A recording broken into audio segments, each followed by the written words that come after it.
Hello and welcome to मध्य मुकाबिल। मैं हूं रबिया खान और मेरे साथ मौजूद है रऊफ क्लासरा। सबसे पहले नजर डालते कुछ अहम खबरों पर। बानी पीटीआई की मुलाकात पर पाबंदी का सख्त हुकूमती फैसला बरकरार। कप्तान की बहनें आज भी अडयाला जेल में मुलाकात करने में ताहार नाकाम। एक बार फिर नाके पर धरना दे दिया। दूसरी तरफ फैज हमीद की सजा के बाद पीटीआई मजीद मुश्किल में फंस गई। हुकूमत क्या बड़े फैसले कर सकती है? पीटीआई और हुकूमत के दरमियान मुज़ाकरात होने की उम्मीद बरकरार है या नहीं? मुल्क की मौजूदा सियासी सूरत हाल पर तफसीली गुफ्तगू करने के लिए आज हमारे साथ मौजूद होंगे फैसल चौधरी। इसके अलावा भारत ने मार्काए हक में शिकस्त खाने के बाद पाकिस्तान मुखालिफ मवाद से भरपूर फिल्म धुरंधर के जरिए प्रोपेगेंडा मुहिम शुरू कर दी। बॉलीवुड फिल्म धुरंधर अपनी रिलीज के साथ ही मुतनाज़ हो गई। सफारती महाज पर एक बार फिर भारत को शिकस्त। मुतनाज़ा फिल्म धुरंधर को खलीजी ममालिक में बैन कर दिया गया। फिल्म पर सरहद के दोनों पार तनकीदी तबसरे जारी। दूसरी तरफ पाकिस्तान ने जवाब के तौर पर मेरा लियारी के नाम से तैयार कर ली। धुरंधर फिल्म में संजय दत्त ने शहीद पुलिस अफसर चौधरी असलम की किस तरह मनफी किरदार कशी की, फिल्म में पाकिस्तान के इमेज को खराब करने की कोशिश कैसे की गई, नबील कबोल का क्या किरदार दिखाया गया, इस पर बात करने के लिए कराची लियारी से MNA नबील कबोल हमारे साथ मौजूद होंगे। और पाकिस्तान की अहम कराची पोर्ट ट्रस्ट पर डाली गई बारीक वारदात पकड़ी गई। KPT के अस्पताल को तोड़कर पैसा इस्लामाबाद लगाने का इंकशाफ। मैरीटाइम के वजीर जुनेद अनवार ने पाकिस्तान का कर्ज उतारने का हैरान कुन आइडिया दे दिया। 1250 एकड़ जमीन का क्या मामला है? कौमी असेंबली की मैरीटाइम कमेटी इजलास की अंदरूनी कहानी जानेंगे रऊफ क्लासरा की जबानी। लेकिन सबसे पहले बात कर लेते हैं मुल्क की सियासी सूरत हाल के हवाले से, और इस पर बात करने के लिए हमारे साथ मौजूद है पाकिस्तान तहरीक इंसाफ के वकील फैसल चौधरी। अस्सलाम वालेकुम फैसल, बहुत शुक्रिया ज्वाइन करने के लिए। Thank you ji, thank you for joining. Faisal, बताइएगा कि पहले तो फिर भी कुछ बात हो जाती थी, ऐसी बाज़गश सुनने में आती थी कि शायद मुज़ाकरात जो है वो हो जाए, शायद कोई रहनुमा ऐसे हैं जिनको असाइन कर दिया जाए और वो जाके कोई रास्ता जो है वो निकाल लें खान साहब के लिए। लेकिन अब तो मुज़ाकरात तो दूर की बात है, हालात ये हैं कि एक मुलाकात करा दें, यहाँ तक जो है वो मामलात पहुँच गए हैं। कैसे निकला जाएगा? क्या वे फॉरवर्ड होगा? देखिए, इस वक्त PTI पे जो गैर सियासी अनासर हैं उनकी वजह से काफी सख्त वक्त है। जेल में मुलाकात के बाद जो गुफ्तगू हुई और जो ट्वीट्स हुई, मुझे ये समझ में नहीं आता कि उसका फायदा क्या है और वो क्यों की गई। और एक चीज होती है कि आप कुछ करने से पहले कुछ सोचते तो हैं ना कि इसका रिएक्शन क्या आएगा। अब रहा कराओ से मुलाकात कराओ तक आ गए हैं। रास्ता तो आप देखें, कोई इवेंट है नहीं इस वक्त। अगर आप कहें कि कोई इमीडिएटली रास्ता है तो इमीडिएटली रास्ता तो नहीं है। मेरी नज़र में कोई पॉलिटिकल इवेंट अगर हो तो उसके तनाजुर में देखा जा सकता है कि वेट करना चाहिए।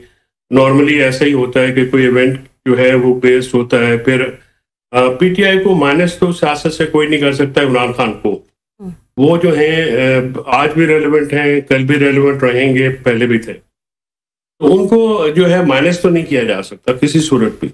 हाँ, अब ये जरूर है कि अब वो वक्त में वो इवेंट क्या होता है, किस तरह होता है, कोई चीज स्पार्क करती है, उसमें PTI की जो सियासी अगर कोई सोच हो तो वो एक की जा सकती है। लेकिन अनफॉर्चुनेटली इस वक्त जो है लग रहा है कि दोनों साइडों से ना एस्टेब्लिशमेंट के पास और ना PTI के पास कोई सियासी हिकमत अमली है।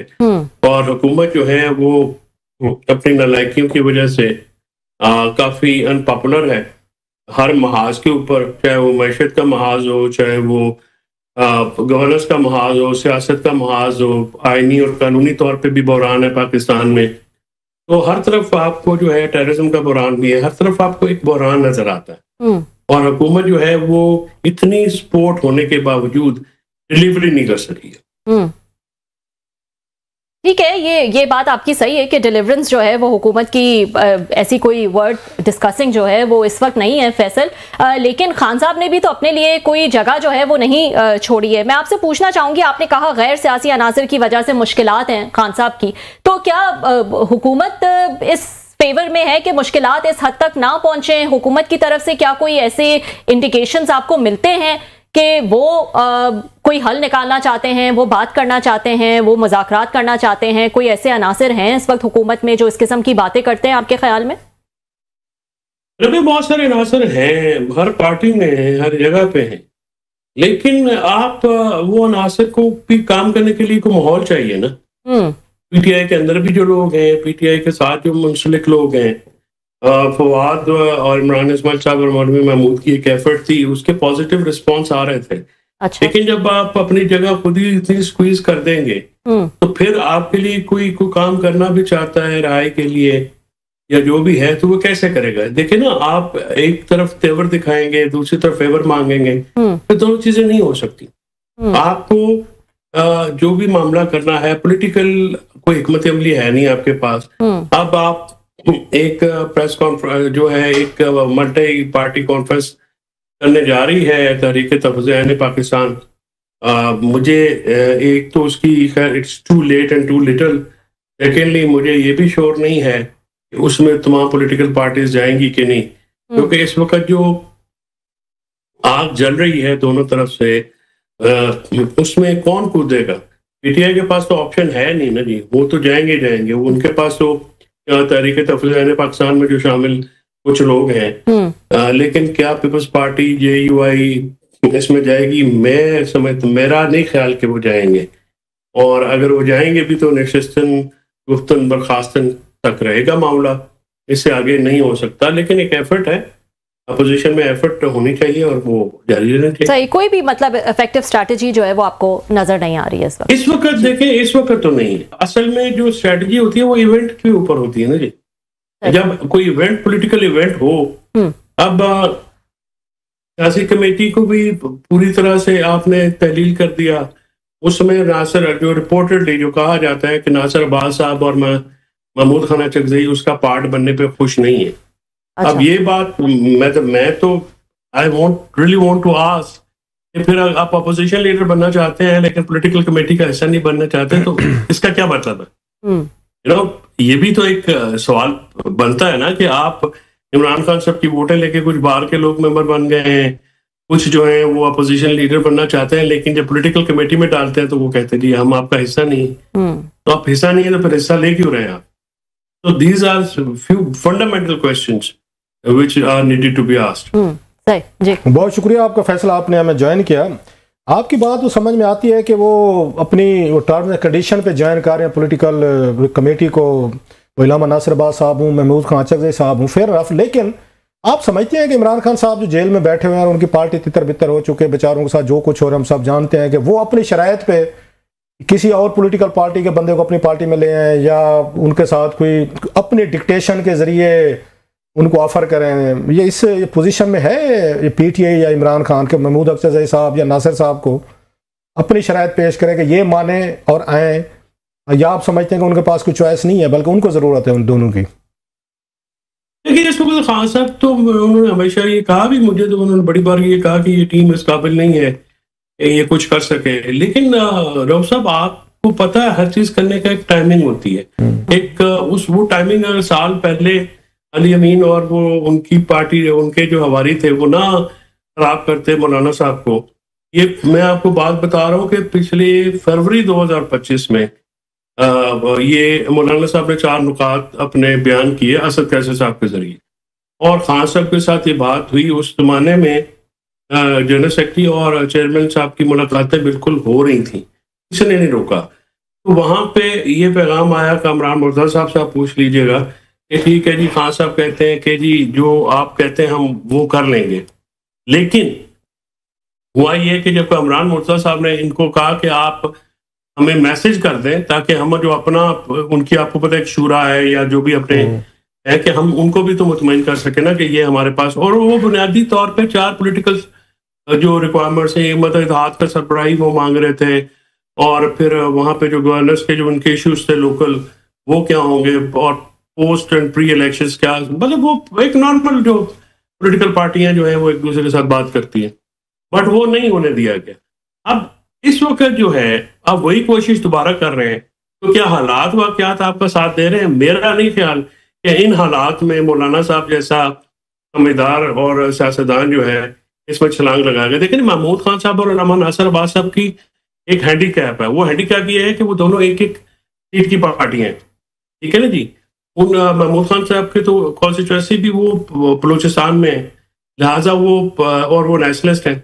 मौलाना नासिर अब्बास साहब जो हैं उनकी एक अलग फॉलोइंग, लेकिन political following it's a different ball. Faisal ये बताइएगा, आपने अभी अपने इसमें बात की है, इससे पहले भी थोड़ी देर पहले आपने अपनी ही इसमें गुफ्तगू में कहा कि इसकी बात हो रही थी कि आपकी फैमिली एक सियासी फैमिली है, सियासी घराना है, आज का नहीं है, फॉर मैनी डेकेड्स।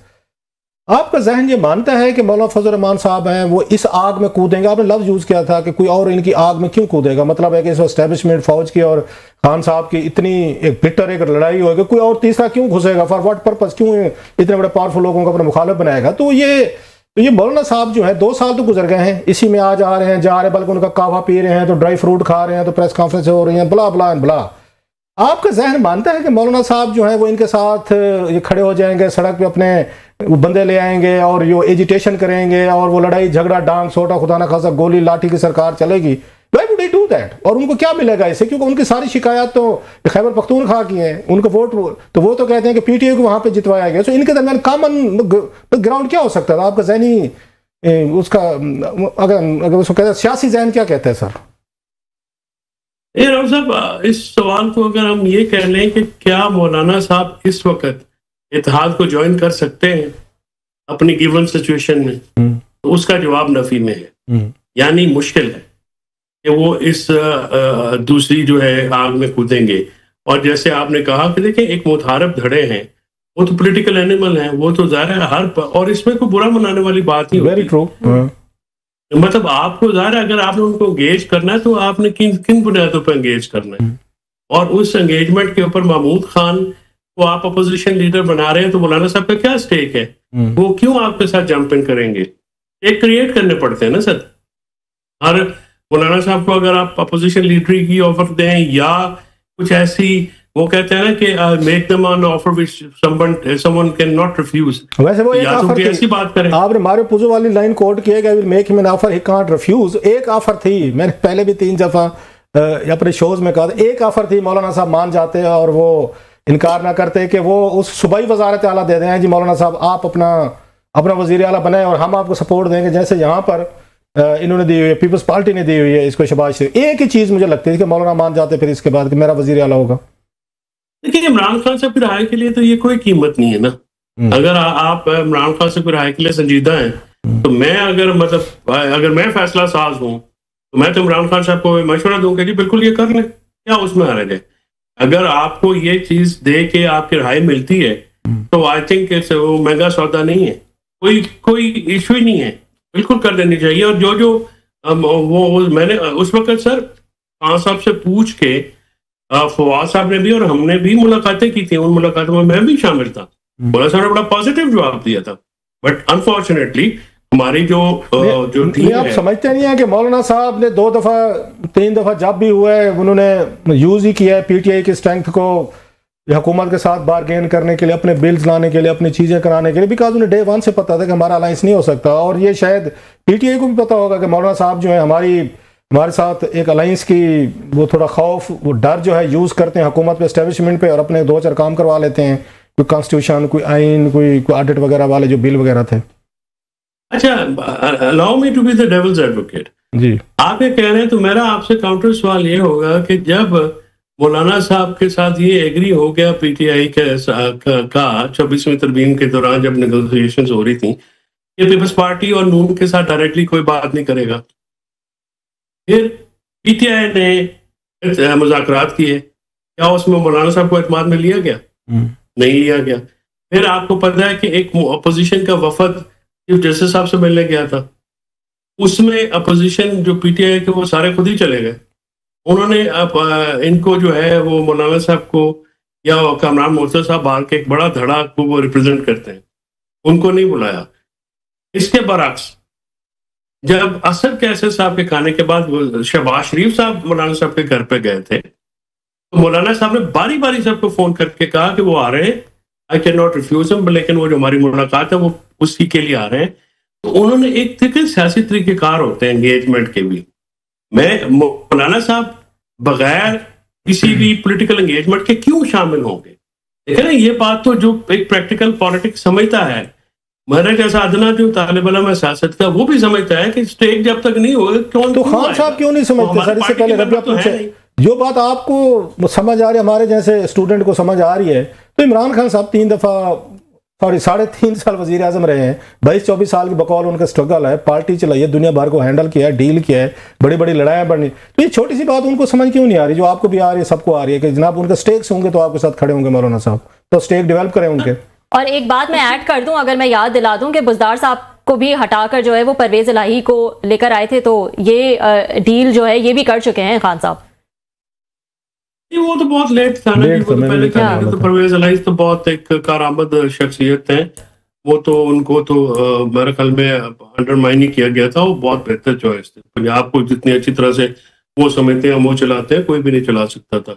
हाँ। तो ये इशू अब देखें ना जी, ये जो आपने बात की है, होता क्या कि इमरान खान साहब कोई पॉलिटिकल आदमी नहीं है। क्लासेस साहब, he has not come through that, पहले लोकल बॉडीज करते, फिर प्रोविंस में होते, एमएनए होते, या फिर मतलब वो उसमें आते। सो ही इज अ रिफॉर्मिस्ट। नहीं, जो उनपे इल्जाम लगता है, मैं सॉरी आपकी बात काट रहा हूँ, उनके मुखालफिन इल्जाम लगाते हैं कि वो फौज की नर्सरी में बैठ के पहले वो हमीद गुल साहब से, फिर जनरल मुशर्रफ साहब से, उसके बाद ये शुजा पाशा साहब, फिर उसके ज़हीरुल इस्लाम साहब, फिर जनरल फैज़, जनरल बाजवा, तो वो कहते हैं क्योंकि खान साहब जो है ना वो इस तरीके से वो आए हैं पावर में, लिहाजा उनको पॉलिटिक्स का इन चीज़ों का नहीं पता। इज इट ट्रू असेसमेंट जो उनके क्रिटिक्स करते हैं?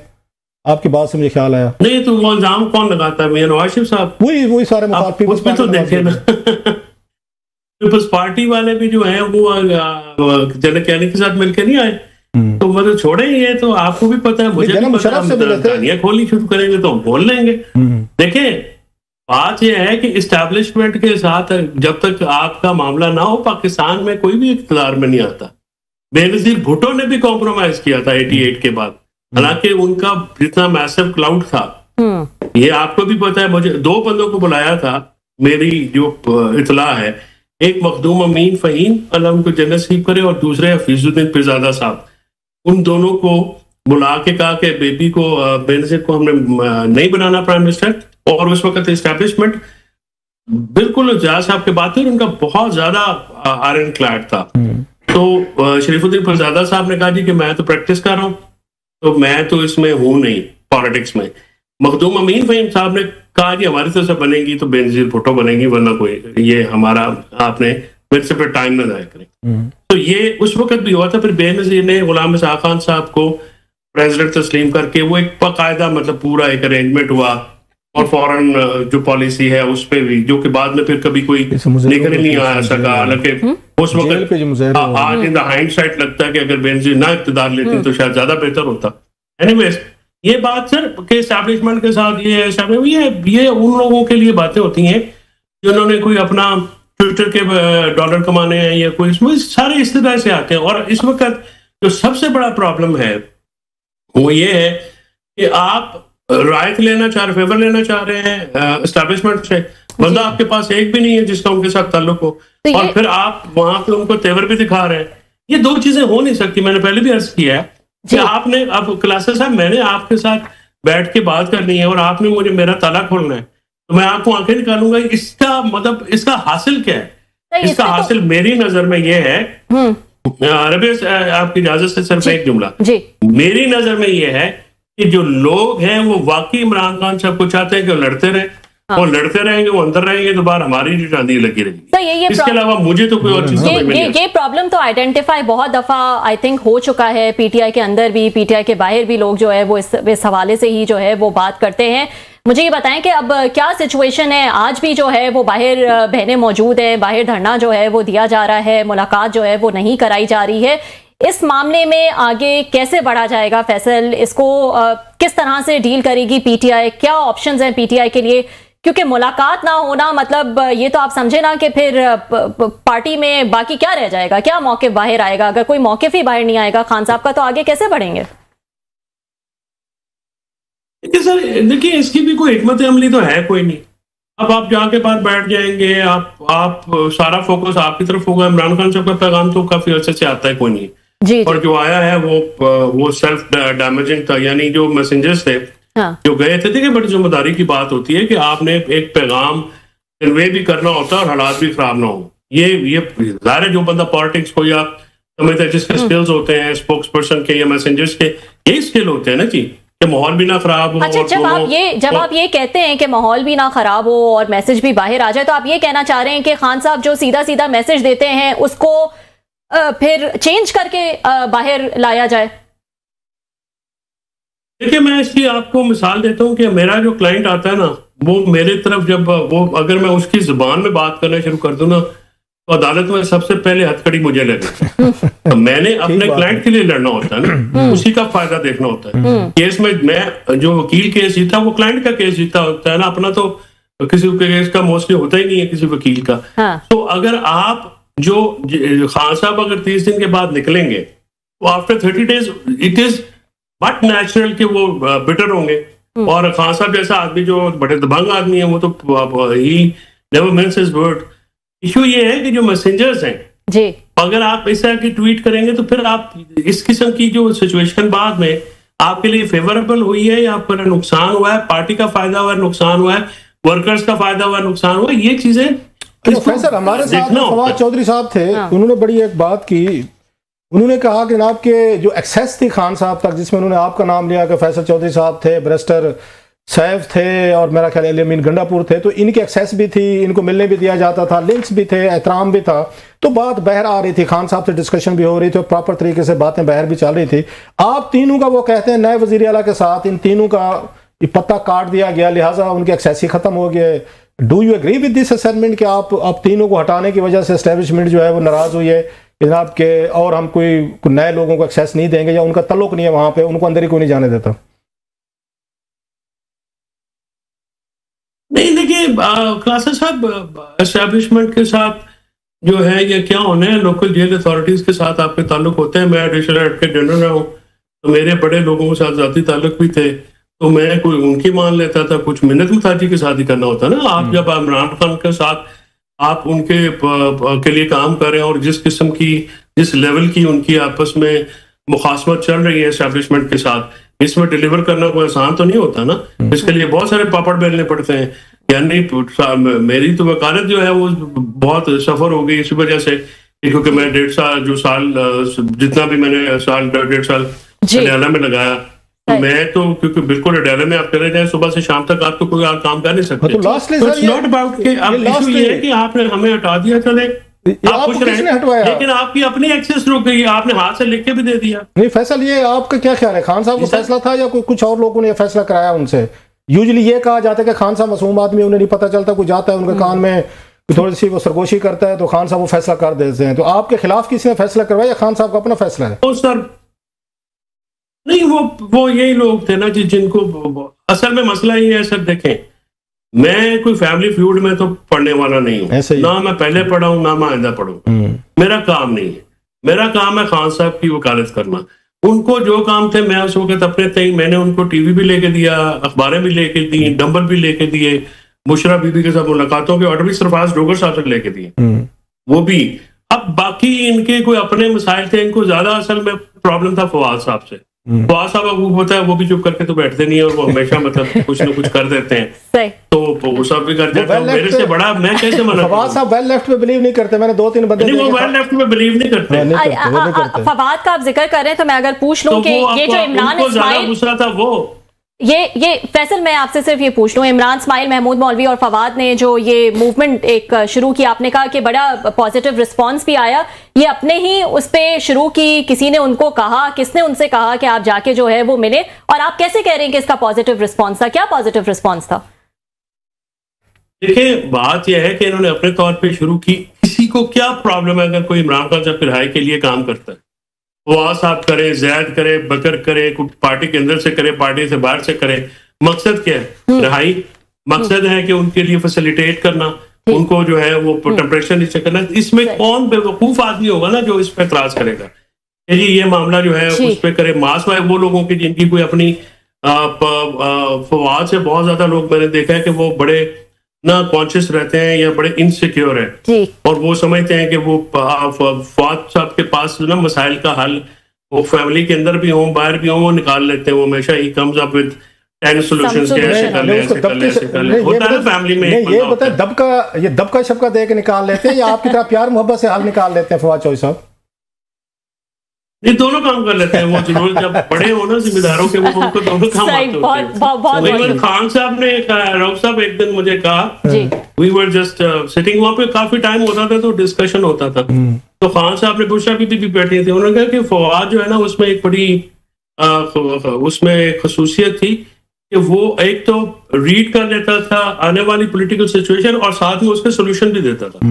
तो इट्स हिज एक होता है ना यूएसपी, तो फवाद साहब में ये है ठीक है। हम घर में भी अगर कोई प्रॉब्लम हो तो Fawad will come and he will say कि ऐसे कर लेते हैं। बहुत तो वो काफी हेल्प हो जाती है। थैंक यू बहुत बहुत शुक्रिया। फैसल चौधरी हमारे साथ मौजूद थे, डिटेल में बात कर रहे थे कि पीटीआई अब जिस मोड़ पे खड़ी है, आगे क्या हिकमत अमली जो है वो पीटीआई की होगी।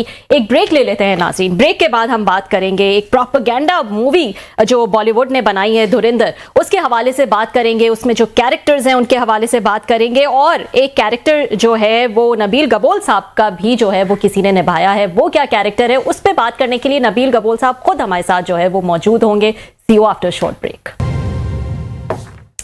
वेलकम बैक नाजरीन। बॉलीवुड ने एक फिल्म जो है वो रिसेंटली बनाई है धुरंधर, और ये है लियारी में जो गैंग वॉर्स रही उस हवाले से, एक हम जानते हैं एक तारीख है उसकी, उस हवाले से जो है वो ये बनाई गई। इसमें जो है पुलिस अफसर चौधरी असलम का भी किरदार जो है वो हमने देखा, फिर गैंगस्टर रहमान डकैत का जो है किरदार वो भी हमने देखा, एक किरदार जो है वो नबील गबोल साहब का जो है वो भी इसमें दिखाया गया है। इस फिल्म के हवाले से जो है वो हम बात कर लेते हैं। हमारे साथ मौजूद हैं मैंने नबील गबोल। अस्सलाम वालेकुम गबोल साहब, बहुत शुक्रिया ज्वाइन करने के लिए। जी वालेकुम सलाम, थैंक यू।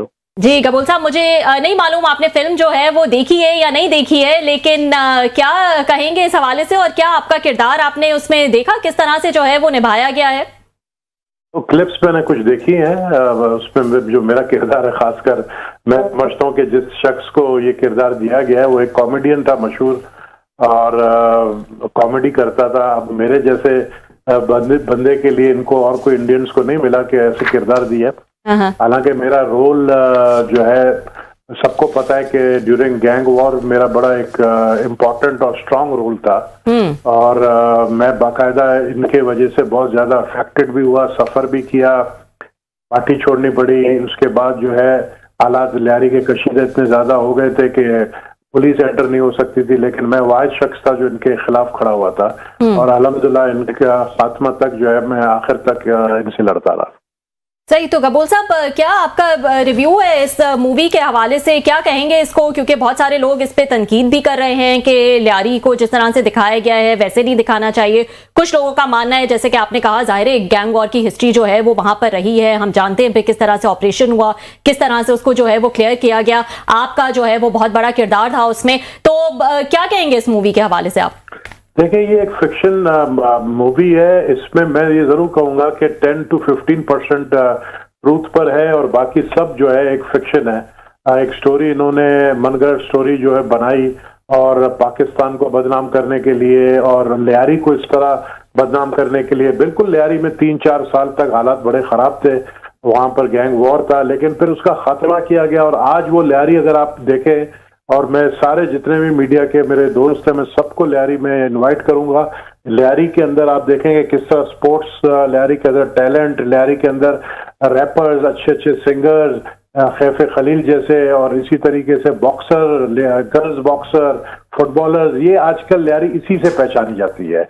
एक वक्त था बिल्कुल, लेकिन अभी मैं ये चैलेंज करता हूँ पूरी कराची पुलिस को, अगर आप आईजी के ऑफिस से पता करें तो पूरे जितने थाने कराची में उनकी क्राइम रेट को कंपेयर करें विद लियारी के जो 4 थाने, तो लियारी के 4 थाने में बिल्कुल आपको 0.5 क्राइम मिलेगा।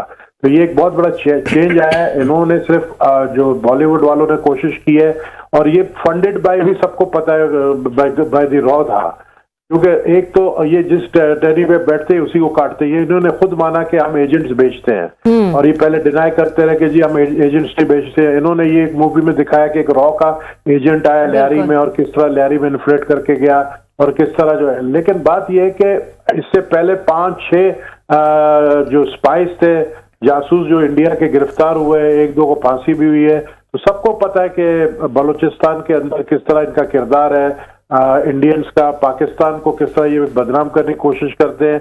आप देखें कि मैं कंटिन्यूसली ये बात कर रहा हूँ कि कल जो परसों सिडनी में हुआ था उसमें भी इंडियंस निकले, तो शुक्र है इंडियंस निकले, नहीं तो ये भी इल्जाम पाकिस्तान पे लगा। कबूल साहब, आपने बड़ा तफसील से सारी रोशनी डाली। 2-3 सर मेरे आपसे इस पे सवालात हैं। आपने जो अभी लियारी, आज के लियारी की आपने जो पिक्चर पेंट की है, आपने बताई, बहुत सारे लोगों के लिए प्लेजेंट सरप्राइज होगा। ये कैसे ट्रांसफॉर्मेशन होएगा? आप कह रहे हैं कि क्राइम रेट जो ऑलमोस्ट 0.51% पे आ गए, which is a bit unbelievable कि इतनी गैंग्स वार जो आप बता रहे थे, ये कैसे ट्रांसफॉर्मेशन हुई है सर इसकी लियारी की? रऊफ भाई, आप माशाल्लाह बहुत ही सीनियर जर्नलिस्ट हो, मैं आपको इनवाइट करता हूं लियारी, आप आएं और आप वहां पे डीआईजी ऑफिस में साउथ के जाके पहले क्राइम रेट देख लें, उसके बाद लियारी मेरे इनविटेशन पे आए, मैं आपको एक एक गली, एक एक जगह लियारी का लेकर जाऊंगा जहां पर वाकई एक वक्त में जो है वो पुलिस एंटर नहीं हो सकती थी, लेकिन आज वो लियारी नहीं रहा है। आप यकीन करें कि मैं बगैर गार्ड्स का, अपने मैं इलाके का एमएनए हूँ, मैं बगैर गार्ड्स का घूमता हूँ। वहां पे बाहर जो छोले वाले हैं या जो बाहर बैठे हुए, मतलब जो रेस्टोरेंट है, अगर आप मेरे टिकटॉक देख लें तो उसमें आपको दिखेगा कि किस तरीके से मैं वहाँ रेस्टोरेंट में बाहर बैठे खाना खा रहा हूँ, किस तरीके से लोगों से मिल रहा हूँ। तो ये ट्रांसफॉर्मेशन इसलिए हुआ है, एक तो सबसे बड़ा क्रेडिट मैं जरूर दूंगा पाकिस्तान रेंजर्स को। पाकिस्तान रेंजर्स ने जो 2013 में जो ऑपरेशन किया था, जो कार्रवाई की थी, उसमें इनका खात्मा हुआ है। तो ये बिल्कुल हमारी पुलिस, सिंध की पुलिस से भी बहुत कुर्बानियां दी हैं हमारे पाकिस्तान रेंजर्स ने। और अब लियारी में ये कोई भी गैंग वॉर का कोई बंदा अगर भूले चुपके भी आ जाता है, अगर ईरान, क्योंकि 2-4 रह गए जो ईरान में चले गए, तो अगर वो आते हैं तो इलाके के लोग उनको पकड़ के पुलिस के हवाले कर देते हैं। तो ये एक बहुत बड़ा चेंज आया है। अच्छा, आपने बताया कि वहाँ पे जो चीजें हैं, खाना पीना, ये वो, लियारी की मखसूस क्या डिशेज हैं सर? इन केस अगर कोई बंदा आता भी है लियारी में, उनकी गलियों में फिरता है, सबसे ज्यादा मखसूस की डिश होती है ना, कोई सिग्नेचर डिश तो होती है, तो वो कौन सी है सर लियारी में? लियारी की सबसे मशहूर जो डिश है ना, वहाँ पर 2 है। एक तो लियारी की बिरयानी बड़ी मशहूर है, जो कि आपको पूरे पाकिस्तान में नहीं मिलेगा, वो आप आएंगे हम आपको खिलाएंगे। दूसरा, वहाँ पर बारबेक्यू बड़ा मशहूर है, और वहाँ पर एक से एक रेस्टोरेंट्स खुले हुए हैं। रात के 3-4 बजे तक रोशनी का शहर आपको जो है वो लियारी नजर आएगा। अब मैं ये जरूर बोलूंगा कि लोड शेडिंग की वजह से हम परेशान, आवाम परेशान है, लेकिन चूंकि के इलेक्टर एक। अच्छा सर, आपने अभी बात की कि गैंग्स थे और आपने उनमें बड़ा रोल भी अदा किया, बताया आपने उसको। ये कौन कौन से गैंग्स है? रहमान डकैत का था, इनके अगेंस्ट कौन से थे? जरा ये थोड़ा सा, ताकि आज की जो नई नस्ल है ये कम से कम इनको तो पता हो ना हिस्ट्री क्या थी।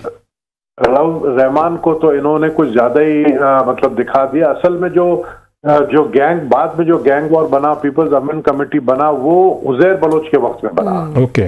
रहमान के बाद, रहमान 2009 में जो है ना वो मारा गया था, और 2009 के बाद फिर उजैर आया।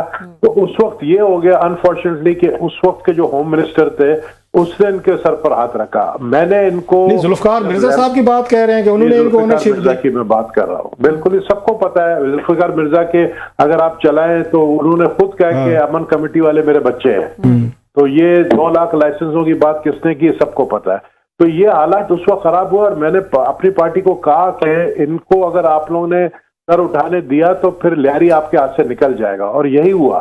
तो लियारी के लोग इस वक्त गैंग वॉर के नाम से इतना नफरत करते हैं कि कोई भी गैंगस्टर का कोई भी साथी होगा। सर, क्योंकि लियारी में फिल्म बनी है सर, लियारी के लोगों का क्या रिएक्शन है कि हम दुनिया भर में पॉपुलर हो गए हैं, गाने, डांस, अक्षय कुमार, अक्षय खन्ना एंड बला बला जितने भी एक्टर थे, आपका भी जैसे रोल है, तो लियारी के लोगों की क्या, उनसे कोई बातचीत हुई है? आर दे हैप्पी और अनहैप्पी?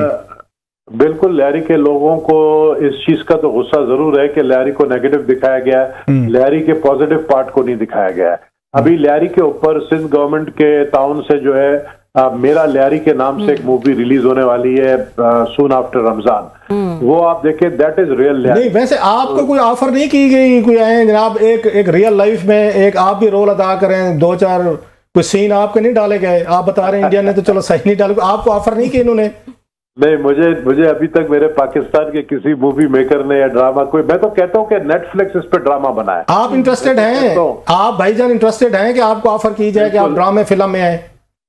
बिल्कुल, मैं इंटरेस्टेड हूँ। मैं एपी सेंटर था इस सारे 4 साल। मैं आई वॉज एमएनए लियारी, तो मेरे सामने सब कुछ हुआ। मुझे वो बातें पता है जो दुनिया को नहीं पता है। तो मैं तो चाहूंगा कि ये असल ट्रूथ दिखाए लोगों को, और आज का लियारी दिखाए। बहुत शुक्रिया आपका। बहुत बहुत शुक्रिया। Thank you very much sir. Thank you. Nabeel Gabol साहब जो है वो हमारे साथ मौजूद थे। और बॉलीवुड में रिसेंटली रिलीज होने वाली धुरंधर मूवी, जिसमें लियारी गैंग वॉर के हवाले से जो है वो कुछ मूवी जो है वो दिखाई गई है, उस हवाले से जो है वो बात कर रहे थे। जाहिर है जैसे कि उन्होंने कहा एपी सेंटर थे लियारी के, और दावा करते हैं कि लियारी को उनसे बेहतर जो है वो कोई नहीं समझता। एक ब्रेक ले लेते हैं नाजरीन, ब्रेक के बाद दोबारा हाजिर होंगे। वेलकम बैक नाजरीन। बात कर लेते हैं, क्लासा साहब जो है वो मौजूद थे मैरीटाइम कमेटी इजलास में, और उसमें जो है वो काफ़ी इंटरेस्टिंग पॉइंट्स जो है वो उठाए गए हैं। बल्कि मैरीटाइम के वजीर जुनैद अनवार ने जो है वो उन्होंने पाकिस्तान का कर्ज उतारने का हैरान कुन आइडिया भी दिया है, और कुछ और इंकशाफात जो हैं वो भी हुए हैं। वहाँ पे क्लासा साहब से ही जानते हैं क्योंकि ये वहाँ पे मौजूद थे। क्लासा साहब, क्या आज जो है इजलास में क्या कहानी हुई? बिल्कुल, आज एक बड़ा अहम इजलास था, और पीपल्स पार्टी के अब्दुल कादिर पटेल साहब जो हैं वो इसके मैरीटाइम के ये कैमा कमेटी जो नेशनल असेंबली के इसके चेयरमैन हैं, और very effective, very intelligent, learned मस से तैयारी करके आते हैं, इश्यूज का पता है। वहाँ पे आगा रफीउल्लाह साहब हैं, पीपल्स पार्टी के जो लोग हैं ना वहाँ पे, नबील गबोल साहब हैं, ये भी मेंबर हैं, आगा रफीउल्लाह साहब हैं, और ये जैसे मैंने कहा उसके बाद ये कादिर पटेल साहब कराची के हैं। अब ये उनको इश्यूज को समझते हैं बड़े अच्छे तरीके से। आज के तो है नहीं, बहुत पुराने MNAs भी हैं, कराची के हैं, समझते भी हैं, और इन्हें एक एक इनके पास खबरें भी होती हैं, लीकेज भी होती हैं, मुखबरें भी होती हैं। लिहाजा ये वजीरों को, सेक्रेटरीज को, मैरीटाइम के या जो वहाँ पे चेयरमैन आते हैं या DGs आते हैं, उन सबको ग्रिल भी करते हैं, पकड़ भी लेते हैं, स्टम्प भी करते हैं, और बाज़ उनको बोल्ड भी करते हैं, और उनके लिए बड़ा मुश्किल होता है कि उनके बच कर जाना। मतलब आज वो मैं एक उन्होंने वहाँ से शुरू हुआ, एक MNA है इनकी, उन्होंने बड़ा अच्छा सवाल किया। उनका नाम है रोमीना खुर्शीद आलम साहिबा। अच्छा। वहाँ से असल मसला खेल वहाँ से शुरू हुआ। अच्छा। उन्होंने ये कहा कि जनाब कि उन्हें पता चला है कि इनकी कोई 1200 कोई एकड़ कोई ज़मीन है इस कराची पोर्ट ट्रस्ट की, तो वो ज़मीन जो है ना उस पर कोई हाउसिंग सोसाइटी बन रही है, ये अच्छा वो की जा रही है, तो बिल्डर्स वगैरह को दी जा रही है, किसी को दी जा रही है। अब उस पर साफ ज़ाहिर एक मतलब है, अब ये ज़मीन जो थी ये बनी, ज़मीन किसके लिए थी? ये इंडस्ट्रियल, आपने वहाँ इंडस्ट्री लगानी, आपने हाउसिंग सोसाइटीज़ नहीं खड़ी करनी, वो भी 1250 इस पे कोई कमर्शियल एक्टिविटी ये होनी है, कमर्शियल रेजिडेंशियल एक्टिविटी नहीं होनी। सो वो जनाब आप कैसे दे रहे हैं? उन्होंने सवाल उठाया। एक तो आपको पता है हर इस मुल्क में बात, हर बंदा जो है ज़मीन के पीछे कहीं पर मिल जाए, तो पता ये चला जनाब कि ये ज़मीन जो है 2006 में कराची पोर्ट ट्रस्ट ने सिंध वालों से खरीदी थी 10 लाख रुपए फी एकड़ पे, 1250 एकड़ की जमीन थी, और तकरीबन मेरा ख्याल है 1.25 बिलियन रुपीस की उस वक्त की पेमेंट की गई थी सिंध हुकूमत को। सिंध हुकूमत की जमीन थी बेसिकली। सो ये जमीन उनके पास चली गई। अब आज पता ये चला जनाब, जब ये उनके साथ कब्जा लेने गए हैं कि हमें जमीन का कब्जा दें और हमारी ये KPT की जो है जमीन है सारी, उन लोगों को जनाब पता चला कि वहां पे नेवी जो है, नेवी वालों ने कहा जनाब हमसे इन्होंने ये हमसे भी सौदेबाजी की हुई है सिंध वालों ने। अच्छा। तो ये जमीन तो हमारी है, हमें ऑपरेशनल अपने उसके चीजों के लिए हम तो नहीं देते। सो मामला तो कोर्ट में चला गया। अब मजे की बात वो है, वो सिंध वालों को कह रहे थे कि आपको हमने 1.25 बिलियन रुपीस दिया, तो आप लेके दें हमें। सो मामला वहां पे लटका हुआ है। तो वो कहते हैं नेवी वाले जो है वो अपनी उन्होंने डाल दिया कि जनाब हम तो यहाँ पे वो करेंगे, अपने ऑपरेशनल हमें यूज के लिए वो चाहिए। वो कहते हैं पहले भी नेवी वालों ने कोई जमीन जो है वहां पे ली थी, और ये मामला जो है ना कोर्ट में गया हुआ है। अब कोर्ट का मतलब तो है तो फिर भैंस गई पानी वाला हिसाब है। सो एक तो ये थी। दूसरा ये था जनाब कि उस पर उन्होंने कहा जनाब के उस पर सिंध के हवाले से बड़े यकीन है अब्दुल कादिर बलोच साहब हूँ या बाकी आगा रफीउल्लाह साहब, तो उन्होंने इंकशाफ किया कि यहाँ पे एक ना सोशल रिस्पॉन्सिबिलिटी एक वो होती है कि आप जो काम कर रहे होते हैं ना बिजनेसमैन, आपने सोसाइटी के लिए भी कंट्रीब्यूट करना होता है। एक क्लास होती है आपके कंट्रैक्ट में होती है, तो उसको सोशल उसको रिस्पॉन्सिबिलिटी जो है ना, ये कॉर्पोरेट सोशल रिस्पॉन्सिबिलिटी उसको कहा जाता है। उसमें खासे पैसे जमा होते हैं जो आपने लोकल कम्युनिटी पे जो अफेक्टेड हो रहे होते हैं, जिनके उनके आपने पुल बनाना है, स्कूल बनाना है, हेल्थ का कोई आपने बनाना है, सड़कें बनानी है या कुछ और काम करने हैं। पता ये चला वहां मैटरनिटी इनका एक वो हॉस्पिटल था, उसको गिरा दिया इन्होंने KPT वालों ने। अच्छा। जो वहां पे लोगों को फैसिलिटी दे रहा था किमाड़ी में या दीगर उसमें, उसकी वजह 2 अरब रुपया से यहाँ इस्लामाबाद भेजा गया, यहाँ खर्च किया गया। अब अंदाजा करें KPT का पैसा जो है वो इस्लामाबाद खर्च हो गया 2 बिलियन रुपीस। अब इस पे साफ जरा उन्होंने रोला डालना था। अच्छा। उन्होंने अब्दुल कादिर बलोच साहब ने भी डाला, बाकी मैंने डाल भी, कराची का पैसा है तो आप क्यों खर्च कर रहे हैं यहाँ पे। पता ये चला कि उन्होंने इसको ना वो पूरे पाकिस्तान का बना दिया है कि ये पैसा कहीं पाकिस्तान में खर्च हो सकता है, सिर्फ वहां पे खर्च नहीं हो सकता। एक मतलब कराची में या लिमिटेड जहाँ पे एरियाज हैं, उन्होंने कहा स्कूलों की हालत देख लें, वहाँ पैसा नहीं लगा रहे। बल्कि उन्होंने कहा अगर रमजान आ रहा है जनाब, उसमें गरीब लोग हैं किमाड़ी के या दीगर लोग हैं, उनको आटे के थैले वगैरह दें। तो उस पर उन्होंने कहा, ये जो उनके जुनैद अनवर साहब हैं, उन्होंने कहा कि लोगों को इस तरह ये बांटने की बजाय, थैले बांटने की बजाय बेहतर है अच्छे लड़के स्कूलों में पढ़ते हैं उनको स्कॉलरशिप दें।